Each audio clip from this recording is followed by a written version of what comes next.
Esta é a história do dia da Rádio Observador. Um traficante de armas, um polícia reformado e 2 milhões de euros.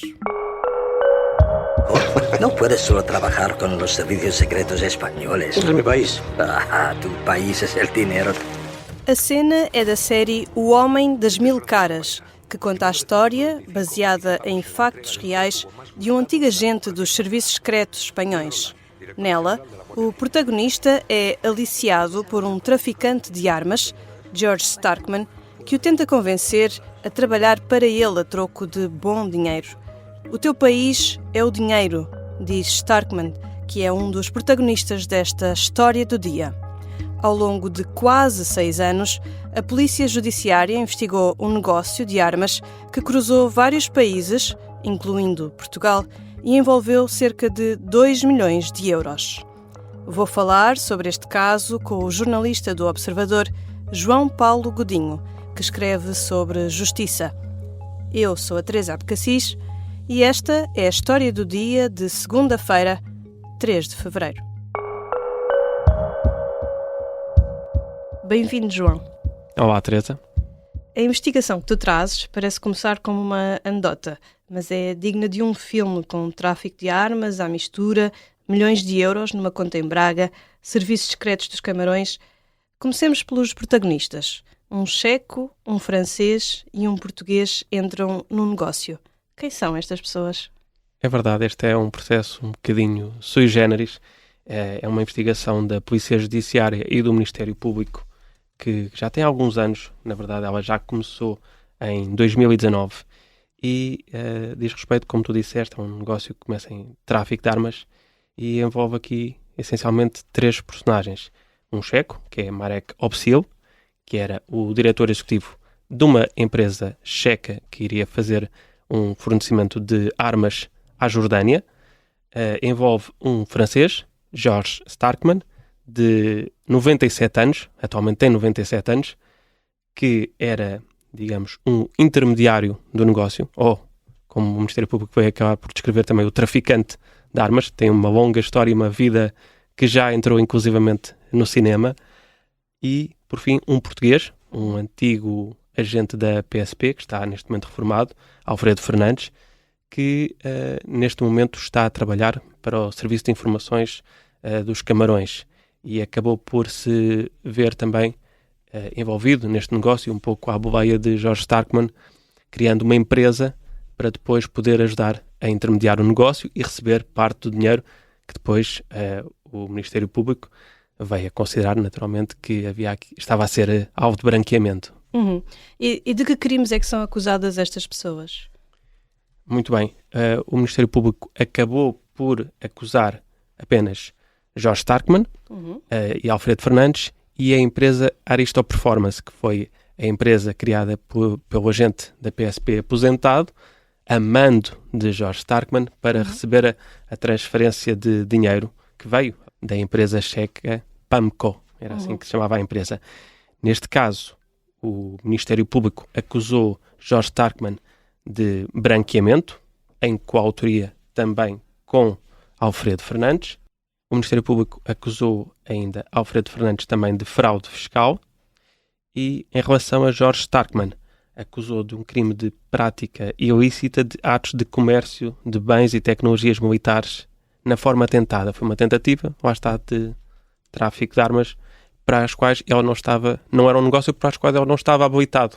A importação e exportação de armas obedece a legislação muito apertada da parte dos Estados, são precisas licenças de importação e exportação neste tipo de negócios e George Starkman não estava habilitado para fazer este tipo de negócios e daí foi acusado pelo Ministério Público deste crime. E, por último, também o Ministério Público acusou também a empresa e pediu também a pena de dissolução desta sociedade que foi criada apenas e só para receber a transferência da empresa checa, uma empresa que foi criada para comércio, para venda de imóveis. A empresa criada pelo Alfredo... Exatamente, a Aristo Performance foi criada por Alfredo Fernandes, a mãe de George Starkman. Era uma empresa supostamente para venda de imóveis e acabou por ser o receptáculo transferência da República Checa. E como é que este caso chegou ao conhecimento da Polícia Judiciária? Tu, no teu artigo, que está na página do Observador, começas por uma conta que foi aberta em Braga e que ficou adormecida durante alguns anos, não é? É verdade, a conta foi já criada em 2014, em dezembro de 2014, por George Starkman, na altura com 87 anos. George Starkman é um cidadão francês que não vive cá, não tem imóveis cá, não tinha ativos. No entanto, criou a conta numa agência em Braga. Ele hoje tem 97 anos, não é? Exatamente, foi acusado com 97 anos. Teve de fazer em novembro prova de vida, por assim dizer, para poder ser acusado. E uma vez que, se tivesse morrido, extinguia-se o procedimento criminal do Ministério Público contra ele. Uma vez que está vivo, pode ser acusado, está em condições de responder perante a Justiça. Mas, voltando à criação da conta, de facto, ele criou essa conta. A conta esteve adormecida, não houve quaisquer interações de George Starkman com o novo banco desde 2014 até 2019, e é de facto a 10 de julho de 2019 que chega de repente uma transferência de cerca de 196 mil euros, em que tocaram as campainhas de alerta no novo banco, porque é que caiu agora este dinheiro que vem da República Checa, qual é a ligação com este indivíduo que nunca interagiu com o banco. E isso fez, naturalmente, o novo banco comunicar essa situação à Unidade de Informação Financeira da Polícia Judiciária, ao abrigo das medidas de prevenção e de combate ao branqueamento de capitais. Há aqui um pormenor na história que me saltou à vista, que é que não foi muito difícil fazer a ligação entre o francês, o George Starkman, e o tráfico de armas. Ele não é propriamente uma pessoa desconhecida e já não era na altura em que o dinheiro suspeito entrou na conta portuguesa. Sim, para a justiça portuguesa seria eventualmente desconhecido, sim. No entanto, ele tem um percurso internacional já bastante conhecido, mediático. Nessa altura já tinha um livro escrito? Exatamente, é uma figura um bocadinho insólita. Não é todos os dias que vemos um negociante de armas, um marchand d'armes, como se foi intitulado, a escrever um livro sobre a sua vida. Ele é um antigo espião, no fundo ele pertence ao CDS, que é uma espécie de CIA francesa, são os serviços de informações de França, e depois acabou por enverdar pelo comércio de armas. Esteve basicamente ligado a conflitos em muitos países do mundo fora, sobretudo em África, conflitos na Nigéria, o antigo conflito do Biafra, no Egito, intermediou também armas na América do Sul, na União Soviética. Este próprio negócio que ele ia fazer de intermediação era um negócio da República Checa para a Jordânia. No entanto, ele ia buscar as armas ao Cazaquistão para entregar à Jordânia. Eram 20 antiaéreas que iriam do tempo da União Soviética, que iriam ser enviadas para a Jordânia. E a carreira dele, a vida dele, lá está. Ele já escreveu um livro, que era o Canon Noir, que era basicamente as memórias dele enquanto mercador de armas, por assim dizer, e também aparece inclusivamente como uma personagem de um filme, já em Espanha, também sobre uma outra figura ligada a este domínio do comércio de armas, que era Francisco Paesa, e George Starkman é uma das personagens desse filme também. Portanto, é uma figura que também já tinha sido, lá está, detido noutros países, em França e creio que também no Luxemburgo. Tu descreves no teu artigo vários contratos entre compradores, intermediários, vendedores. Que tipo de armas estamos a falar? Quem eram os destinatários? E que parte deste negócio seria legal? Se é que alguma parte seria sequer legal? Bem, este é um negócio um pouco complexo, lá está, atravessa diferentes países. Vamos começar pelo início, então. São 20 antiaéreas ZU-23.2, são de fabrico soviético, já eram dos anos 60, criada pela União Soviética, e era uma encomenda que esta empresa checa PAMCO tinha para entregar à Jordânia. Uma empresa legítima. Empresa legítima, licenciada na República Checa para o comércio de armas. Primeiro começa por ir à Sérvia, vai ter como empresa sérvia que é a Trinity, para tentar arranjar o fornecimento para depois entregar à Jordânia. Na Sérvia, essa empresa sérvia não consegue dar resposta e então sugere este contacto de George Starkman, porque o responsável da empresa sérvia já o conhecia, ou tinha referências dele por já ter negociado na antiga União Soviética. vão ter com este George Starkman, chegam a um acordo, ele garante que consegue fornecer as armas, e então George Starkman acaba por assinar contrato com a empresa checa para fornecer as armas depois para a Jordânia. E aqui ainda estamos a falar dentro da legalidade? Em teoria estávamos dentro da legalidade. O problema é que George Starkman não tinha as licenças necessárias para fazer importação e exportação. Uma vez que ele ia ao Cazaquistão, também era necessário arranjar licenças do país emissor, por assim dizer. Tal como a Jordânia também tinha que ter licença para depois poder receber o material. E então, nessa parte, o negócio acaba por não acontecer. Primeiro porque George Starkman nunca chega a arranjar o material. As 20 antiaéreas que estavam avaliadas em cerca de 2,2 milhões de dólares. Este contrato que é feito paga 10% como sinal do negócio, inicialmente. São os tais 196 mil euros que dão entrada na conta e que são bloqueadas de imediato pelas autoridades. E depois chegam quase 2 milhões de euros também para completar o negócio, que ficam também posteriormente bloqueados. Uma vez que Starkman compromete-se a arranjar no Cazaquistão, que não chegam a acontecer, há um bloqueio da primeira transferência nas autoridades portuguesas e então percebem que é preciso arranjar uma alternativa para também receber o dinheiro. Cria-se aquela sociedade com uma conta para poder receber o dinheiro. E é aqui que entra o nosso antigo PSP. Exatamente. Alfredo Fernandes avança com essa sociedade, com a conta. É feita, de facto, a transferência de quase 2 milhões de euros para essa conta, que fica também bloqueada pelas autoridades portuguesas, da mesma maneira que a primeira já tinha ficado. E os checos começam a ficar preocupados porque as armas eram para entregar até setembro de 2019. Chega-se a setembro, não aparecem as armas. Chega-se a outubro, novembro, e pronto, começam a perceber que as armas não estão a chegar. Tu a certa altura falas de que eles queixam de burla. Sim, os checos começam a ficar preocupados e acabam por exigir a devolução do dinheiro e renunciar ao negócio.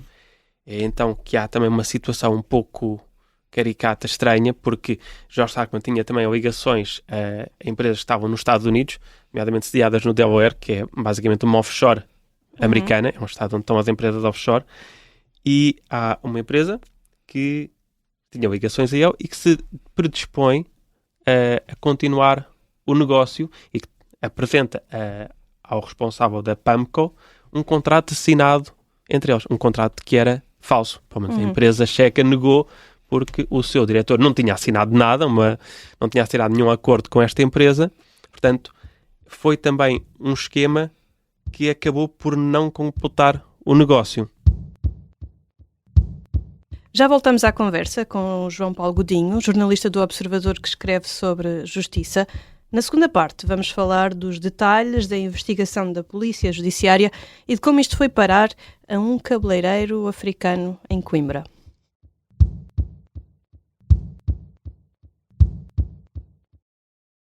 Estamos de regresso à conversa com o jornalista do Observador João Paulo Godinho. João, já o disse antes, esta história está cheia de pormenores dignos de uma série de televisão.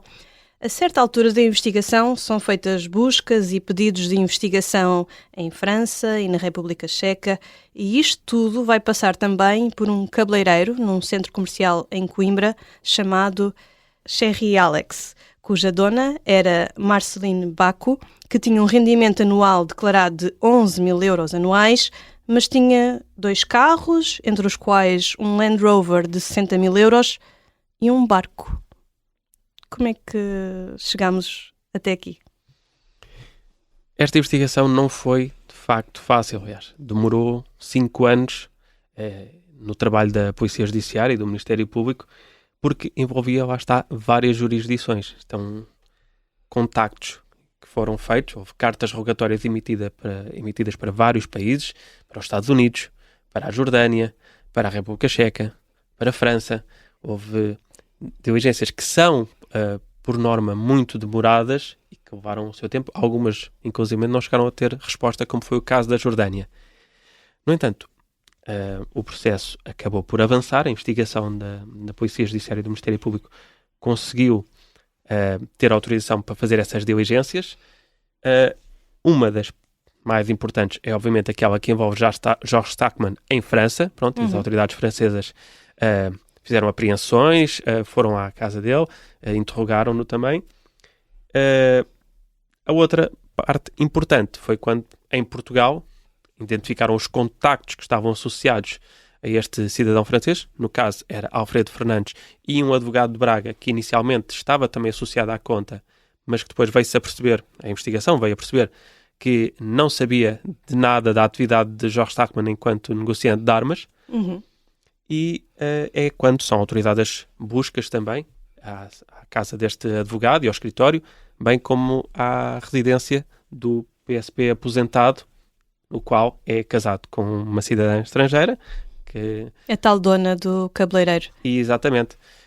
A casa de Alfredo Fernandes era também a sede da Aristo Performance e também, obviamente, viram as contas dele e da mulher, esta cidadã estrangeira, que tinha um cabeleireiro afro em Coimbra, que é o Sherry Alex, e que também foi alvo de buscas. Para o caso, a Polícia Judiciária acabou por não encontrar informação relevante no cabeleireiro. Isso foi uma situação que foi arrumada. No entanto, as informações fiscais que foram descobertas pela investigação revelaram de facto que havia aqui muita matéria-prima para apurar, porque as contas que foram declaradas ao fisco português por Alfredo Fernandes e por Marcelino Bacot apresentavam um desvio de mais de 200 mil euros entre aquilo que foi movimentado nas contas e aquilo que foi declarado ao Estado. Então há aqui também uma situação de fraude fiscal? Exatamente. É por isso que Alfredo Fernandes acaba acusado por fraude fiscal, uma vez que, segundo aquilo que foi apurado pela investigação entre 2015 e 2019, o erário público acabou prejudicado nos impostos que teria de cobrar sobre aqueles rendimentos em mais de 80 mil euros. E então há esse crime de fraude fiscal e um crime de branqueamento, uma vez que entrou o dinheiro e não foi declarado. Esta investigação começa em 2019, entretanto passaram-se quase 6 anos. Em que fase do processo é que estamos agora? George Stackman tem 97 anos, ainda é possível ele vir a ser julgado em Portugal? Bom, nesta fase, sim, ele está vivo, tem 97 anos, é verdade, mas pode ser julgado em Portugal, sim, apesar de não estar cá a residir. Pode ser julgado na ausência, tendo, obviamente, a representação legal através da sua defesa, que terá de solicitar para essa circunstância, mas, estando vivo, estando acusado, pode responder. Não tendo nenhuma situação de saúde que o impeça de estar. Que o impeça e, sobretudo, que invalidasse que ele não estivesse bem de saúde quando praticou estes crimes. Pronto, que houvesse algum tipo de inimputabilidade. Não é isso que acontece, naturalmente. Portanto, neste momento, George Stackman está em condições de vir a ser julgado. O que é que acontece é que foi feita a acusação pública, a acusação é de dezembro.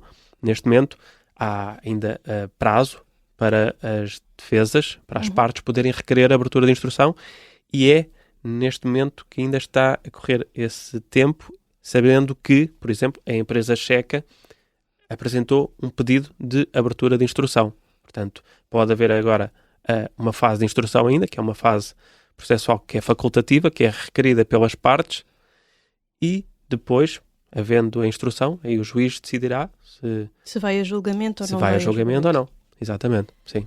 No fim disto tudo, o Ministério Público pode mesmo vir a ganhar estes quase 2 milhões de euros envolvidos na investigação. Exatamente. Uma vez que esse dinheiro continua apreendido, o Ministério Público, na acusação, deduziu de facto um pedido de perda de bens a favor do Estado desses 2,2 milhões de dólares. Estamos a falar sensivelmente de 2 milhões de euros, que é dinheiro que pode reverter para o Estado, uma vez que estará aqui na base uma transação ilícita de armas. Portanto, desse negócio ilegal, o dinheiro pode reverter para o Estado. Obrigada, João. Muito obrigado, Teresa. João Paulo Godinho é jornalista do Observador, escreve sobre justiça. Esta foi a história do dia. A sonoplastia é do Artur Costa, a música do genérico é do João Ribeiro. Eu sou a Teresa Abcacis. Até amanhã.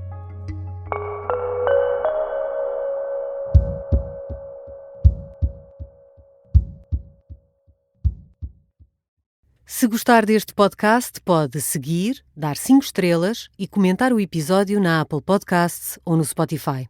Pode também subscrever e gostar no YouTube. Assim recebe uma notificação sempre que houver um novo episódio.